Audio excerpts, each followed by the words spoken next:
welcome to the Orchid Saga. My name is Joachim Wiersma, also known as ED. So yes, we have a very nice bright day. We had a couple of those the last couple of weeks actually. So it's fairly dry for our country this time of year. But anyhow, thank you so much to this, welcome to this video. And thank you so much for this request. And that is to, I hope I say it right, Hermina from Belgium. Because I did save your question, but somehow I erased it. Normally you will see it in the inside the screen by now. And she asked me about my care guide for epidendrums, because she has a couple and she cannot get them to bloom, and they're not really growing well, if I remember correctly. Well, first of all, yeah, I know mine are in flower, most of them. You see all these flowers, for exception of this one, of course. But the rest down there is Epidendrum now blooming. Okay, yes, they are blooming, but they could do better. I struggled with them a lot. I think I can just say that I'm lucky they just didn't die on me. But yeah, you can see, these two I have for years, maybe 5-6 years. I try to check the tag for the year when I did repot them into the system, but it's well, at least 5 years. I think this is my 6th year that I grow these two.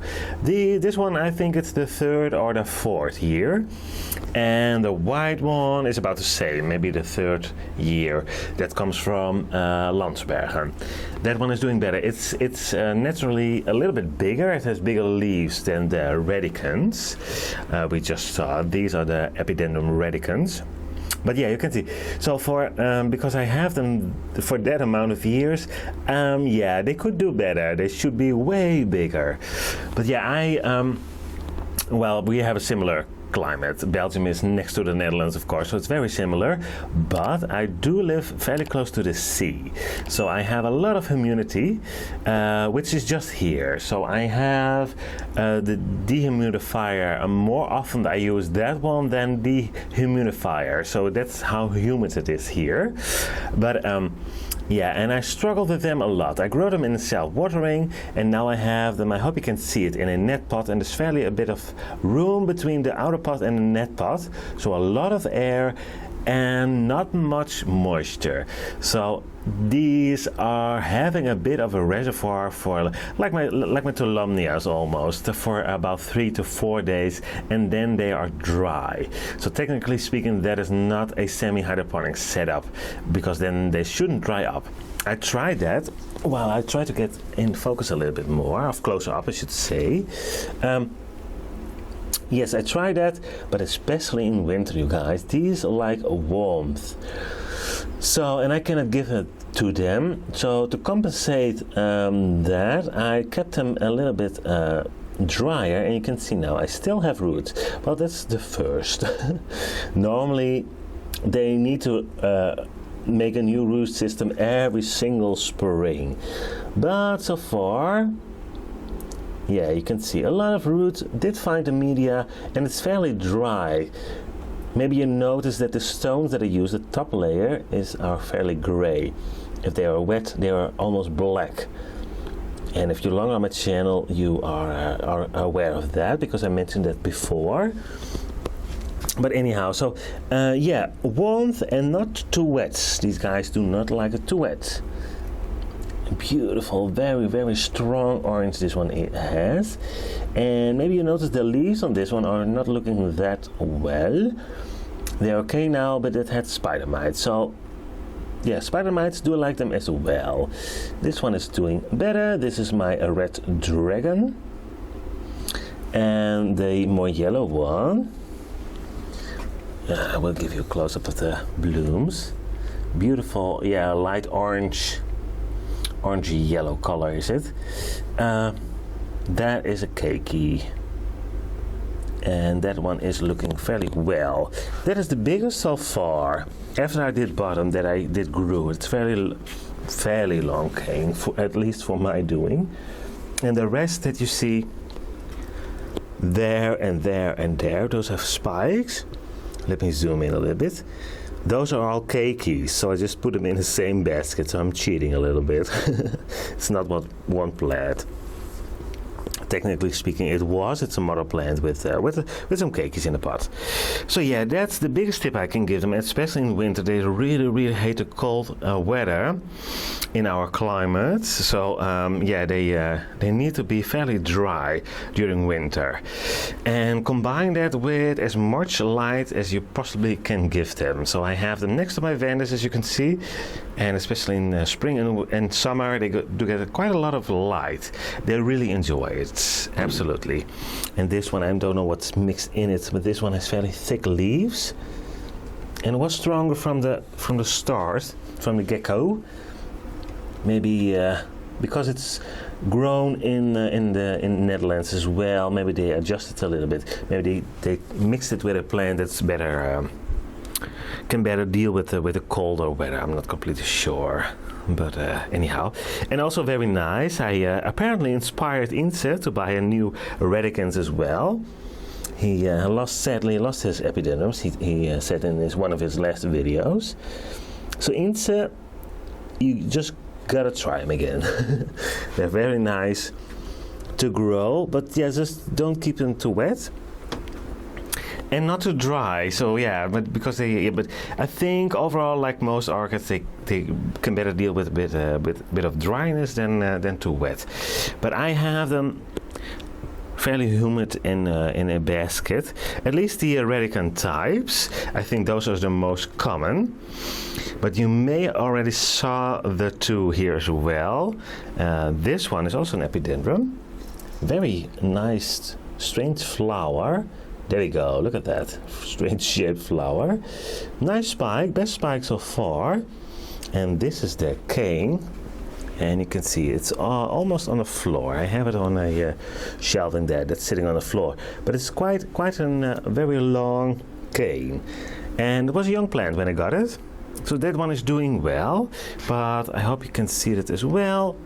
Let me zoom in a little bit. You see a net pot and quite some room between the rim and the net parts of the outer pot. The rim of the outer pot, I should say. Then we have the very famous epidendrum René Marquez, or Marquise, I say Marquez. We have two flowers here, but one here, and it's easier to film.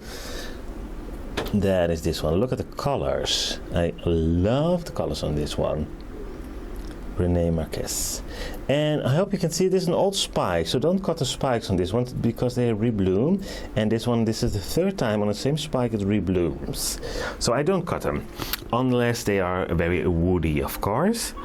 But you can see this is the newest growth. Well, there's something is off, and that it did try to grow that one in winter. Well, here are the results. This one, with the leaves, you can see it's 4 or 5 times the size of the last one. Yeah, I must admit it had some mealybugs, but I don't think that was that big of a problem. You can see some leaf damage of the mealybugs, sadly, I think. But this skin is way bigger. It grew last summer. So that's how much they like heat and light.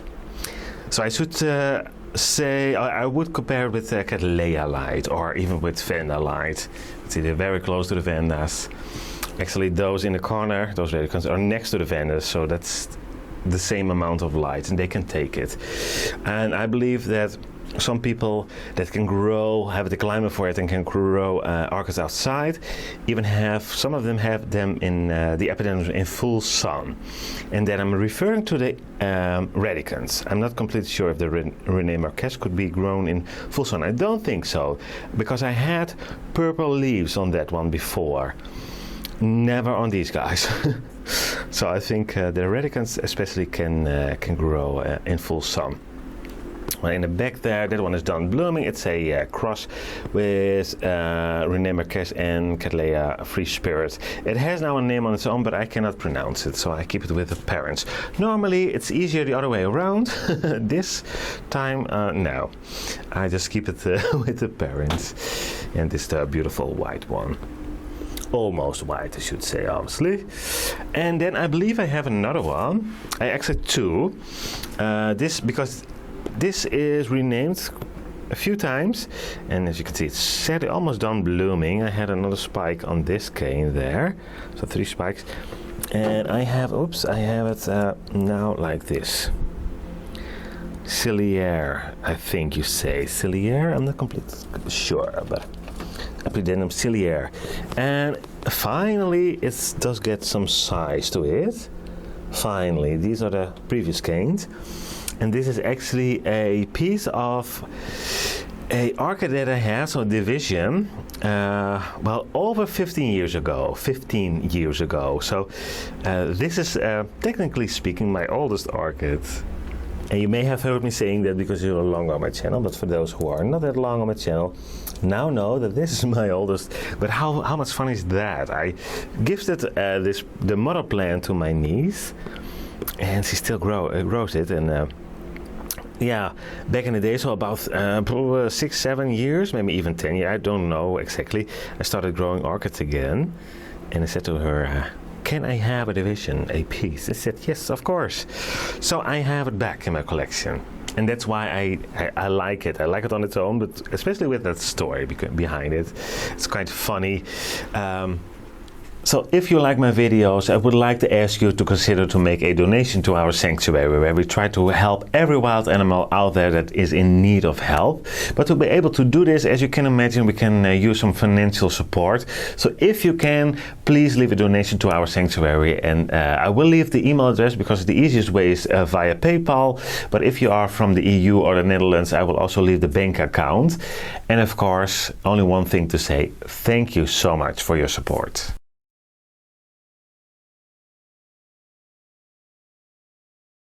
Over here, near the roof, that thing there. Let me try to get past the veils with the spikes.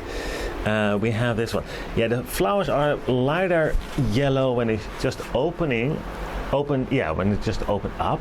Look at that, it's a beauty. This is also an epidendrum. It's called Epidendrum hybrid sunstar, I believe. Didn't we check that name last time when I filmed it? It was on my blooming update. Maybe you see the tag. I don't see it at the moment. Ah, yeah, I see it. It's laying there. Oops. You guys, this one is hanging on the roof, so it's not that easy. Golden Sunstar, I remembered correct. That's also something new. Golden Sunstar. So yeah, I think I did bought it from eBay or something, and I just saw the flowers, and I thought, yeah, I like it. Like I said, it's a bit brighter yellow when it's just open up. Did open up? Okay. Sorry for that. And then if it ages, it does get a more orange yellow color. And I have it in this basket because it has this fairly fleshy, thick leaves, and so it does need more room. And I cannot have it on the floor because it needs to be pendant hanging over. It's a little bit annoying. This is the newest growth that is blooming, so it grows that way. So you can see this is a bit of rhizome. So hopefully there will come the new growth, and then it's back in the pot. So I left it growing towards the light, and then I just turned around the pot. So it's now going backwards, and within, well, 3-4 years, maybe 5, I will turn it around again. Otherwise I cannot keep it in this pot. It's crazy. So this one, yeah, should be mounted, but I think you need a fairly big mount. I'm not sure how convenient that is, but I grow it in cell watering pot. So that is that. I think that will cover all my epidendrums. I was a little bit distracted because my camera let me know that I moved very quickly. So it suggested stop doing that. Sorry guys if I didn't make you a dizzy. Funny camera, I didn't know that was a feature on this. A feature, that's the right word. So yeah, apparently if I move too quickly, the camera reminds me of it. Once again, I apologize. But thank you so much, Hermine, and I hope I did answer all your questions. Of course, if you talk about fertilizer, I have a video separately going all over the products that I use. So I will link that in the end of this video. Check that out if you want to know more about it, of course. And yeah, media is pumice.